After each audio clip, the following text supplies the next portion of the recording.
जहां कोई नहीं पहुंचा वहां हमारे देश को हमें पहुंचाना है।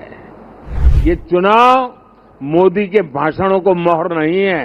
ये चुनाव आपके 10 साल के हर सरकारी कर्मचारियों के पुरुषार्थ को मोहर लगी हुई है। इच्छा प्लस स्थिरता इज इक्वल टू संकल्प, संकल्प प्लस परिश्रम इज इक्वल टू सिद्धि। हम वो लोग नहीं हैं कि जो इतने बजे ऑफिस शुरू होता है, इतना बजे पूरा होता है। हम वो लोग नहीं है। हमारे लिए समय के बंधन नहीं है। हमारे लिए सोचने की सीमाएं नहीं हैं। हमारे लिए पुरुषार्थ के लिए कोई मानदंड नहीं है। जो इससे परे है वही तो मेरी टीम है, और वही टीम पर देश को भरोसा है। जिस टीम ने मुझे 10 साल में बहुत कुछ दिया है, उसमें हम और नया क्या कर सकते हैं, और अच्छा कैसे कर सकते हैं, और जल्दी कैसे कर सकते हैं, और ज्यादा स्केल पर कैसे कर सकते हैं। अगर उन चीजों को लेकर के आप साथ ही आगे बढ़ते हैं तो मुझे पक्का विश्वास है कि 140 करोड़ देशवासियों ने आपके पुरुषार्थ को मोहर लगाई है। ये चुनाव मोदी के भाषणों को मोहर नहीं है। ये चुनाव आपके 10 साल के हर सरकारी कर्मचारियों के पुरुषार्थ को मोहर लगी हुई है। इसलिए इस विजय के बड़े हकदार अगर कोई है तो आप लोग हैं। इस विजय के सच्चे हकदार कोई है तो भारत सरकार के हर कर्मचारी भी हैं कि जिन्होंने एक विजन के लिए अपने आप को खपा देने में कोई कमी नहीं रखी, और देश में पहले से बहुत तेज गति से काम हुए जिसका परिणाम भी नजर आ रहा है। लेकिन मैं एक नई ऊर्जा के साथ, नए हौसले के साथ आगे बढ़ना चाहता हूं। मैं विराम करने के लिए पैदा नहीं हुआ हूं। आपको बहुत से लोग मिलेंगे व्यक्तिगत जीवन में, और खास करके टीनेज ग्रुप के जो लोग होते हैं उनसे अगर बात करेंगे, अगर उस समय क्रिकेट की सीजन चलती है तो उसका मन करता है यार एक अच्छा क्रिकेटर बन जाओ। दिमाग में रहता है यार क्रिकेटर बन जाना है। एक अच्छी मूवी बड़ी पॉपुलर हो गई तो फिर मन में करता है यार ये फील्ड अच्छा है, मैं एक्टर बन जाऊं, मैं इसमें चला जाऊं। उसी समय मान लीजिए चंद्रयान की घटना घटी है तो उसको लगता है यार ये फील्ड बहुत अच्छा है, साइंटिस्ट बन जाओ। और मान लीजिए 2 महीने के बाद क्रिकेट मैच आ गई तो उसको लगता है यार साइंटिस्ट वाला तो जरा मेहनती है, अच्छा करो अपन क्रिकेट वाला हो जाए। यानी ज्यादातर वो लोग होते हैं जिनकी इच्छाएं अस्थिर होती हैं, और जब इच्छा अस्थिर होती है तो सामान्य मानवी उसको तरंग कहता है। उसको लगता है यार तो तरंग ही है, एक सुबह एक सोचता है, दोपहर को दूसरा, तो इस पर बात मत करो यार, ऐसे ही हुड़दंगबाजी करता रहता है। इच्छा जब अस्थिर होती है तो दुनिया की नजरों में वो तरंग होता है। लेकिन जब इच्छा स्थिर हो जाती है और उसके अंदर एक लंबे अरसे तक इच्छा को स्थिरता मिल जाती है तो इच्छा उस प्रक्रिया से गुजरती है जो संकल्प में बदलती है। इच्छा अगर अस्थिर है तो तरंग है, इच्छा अगर स्थिर है, स्थायी है, तो संकल्प में कन्वर्ट हो जाती है। और संकल्प के अंदर जब परिश्रम की पराकाष्ठा जुड़ जाती है तब जाकर के सिद्धि प्राप्त होती है। और जीवन के हर काम को हम उस दिशा में देखना चाहिए। इच्छा प्लस स्थिरता इज इक्वल टू संकल्प, संकल्प प्लस परिश्रम इज इक्वल टू सिद्धि। सफल वो इंसान होता है जिसके भीतर का विद्यार्थी कभी मरता नहीं है। कई लोग मुझे इस चुनाव में भी और हमेशा, मैं पिछले 30 साल से ये सवाल सुन सुन के थक चुका हूं कि इतनी एनर्जी लाते कहां से हो, थकते क्यों नहीं हो, मुझे लोग पूछते रहते। लेकिन वो मेरे बॉडी को तराश रहे हैं, मेरी बॉडी में क्या खाता हूं, कितना सोता हूं, मैं योगा कितना करता हूं। अब वो गलत ट्रैक पर है, इसलिए मेरी एनर्जी का रहस्य उनको पता नहीं है।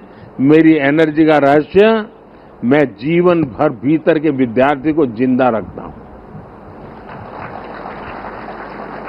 और जो व्यक्ति अपने भीतर विद्यार्थी को जिंदा रखता है, वो कभी भी सामर्थ्यहीन नहीं होता है, शक्तिहीन नहीं होता है और आलसी नहीं होता है। वो हर बार ऊर्जा से भरा हुआ रहता है। साथियों, जब हम काम करते हैं तब 3 चीजें बहुत अनिवार्य होती है, और अगर 3 चीजें हमारे पास उपलब्ध हो तो मैं नहीं मानता हूं कि विफलता दूर दूर तक भी नजर आएगी। और जब मैं 3 बातें कहता हूं, एक, क्लैरिटी ऑफ थॉट्स। जहां तक इस सरकार का सवाल है, मैं मानता हूं कि कोई उलझन नहीं है। बाएं जाए, दाएं जाए, ऊपर जाए, नीचे जाए, कुछ नहीं, उसको पता है ऐसे ही जाना है और उसे पा करके रहना है। इतनी क्लैरिटी ऑफ थॉट्स किसी भी काम की सफलता के लिए सबसे पहली जरूरत होती है।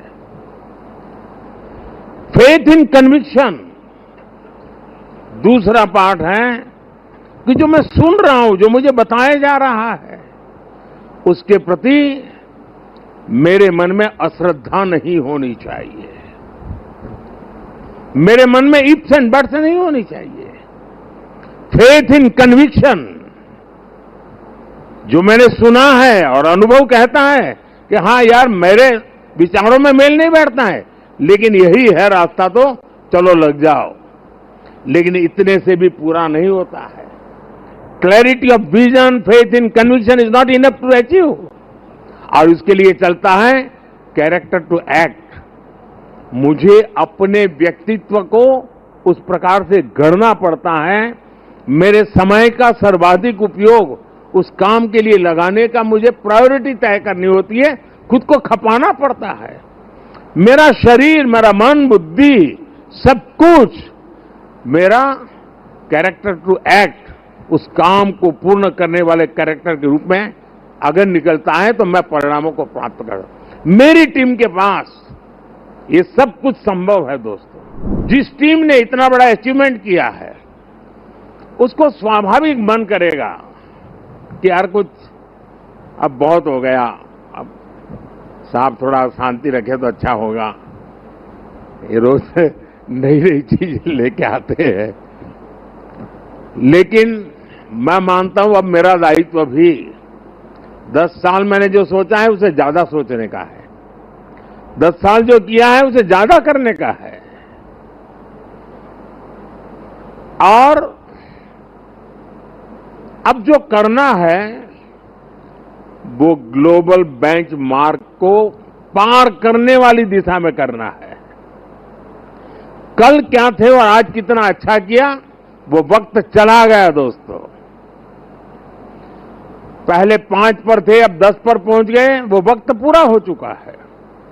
अब दुनिया इस विषय पर यहां पर है और ये इससे आगे कुछ नहीं है, तो उसके आगे हम होंगे।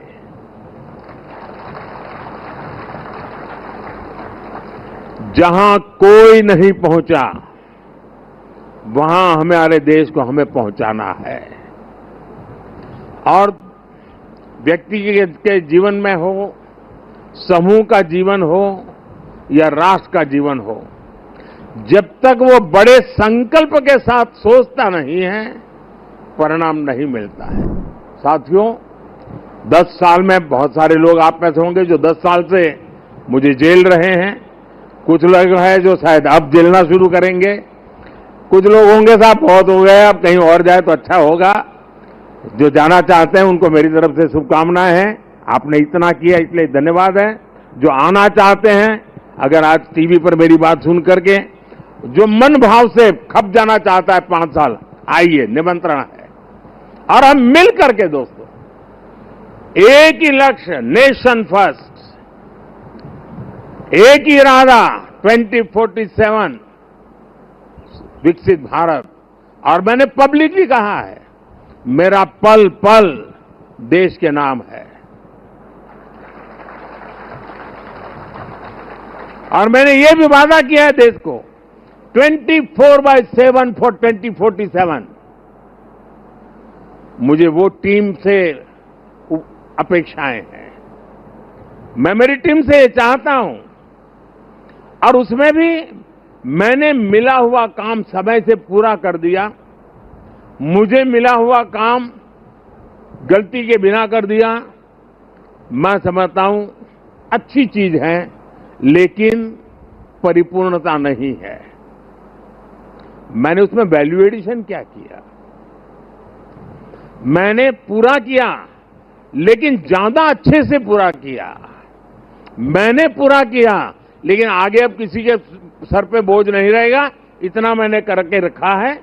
अगर हमारा भाव है, हर चीज में वैल्यू एडिशन, हर चीज में क्वालिटी अपग्रेडेशन, तो मुझे पक्का विश्वास है दोस्तों कि हम 5 साल के भीतर भीतर जिस सपनों को और संकल्प को लेकर के चले हैं, उसको हम परिपूर्ण कर सकते हैं। 10 साल का मेरा अनुभव है, जो तय किया उसको हम करके रहे हैं। तय भले मोदी ने किया, लेकिन करने वाले आप हैं, करके रहे हैं, हम सब मिलके करके रहे हैं। हम सबकी सामूहिक शक्ति का परिणाम है कि हमने एक कैटेगरी एजेंट के रूप में इसको काम किया है। सरकार की बात आती है तब वो अकेला मोदी नहीं होता है, उसके जो हजारों दिमाग उसके साथ जुड़े हुए हैं, हजारों मस्तिष्क जो इस काम में लगे हुए हैं, हजारों भुजाएं जिस काम को कर रही है, एक जो विराट रूप है, उसी का परिणाम होता है कि सामान्य मानवी को भी उसके सामर्थ्य का साक्षात्कार होता है। और एक बार जब सामर्थ्य का साक्षात्कार हो जाता है, तो समर्पण अपने आप समाहित हो जाता है। और ये पूरा 3 महीने का कालखंड उस सामर्थ्य के साक्षात्कार का,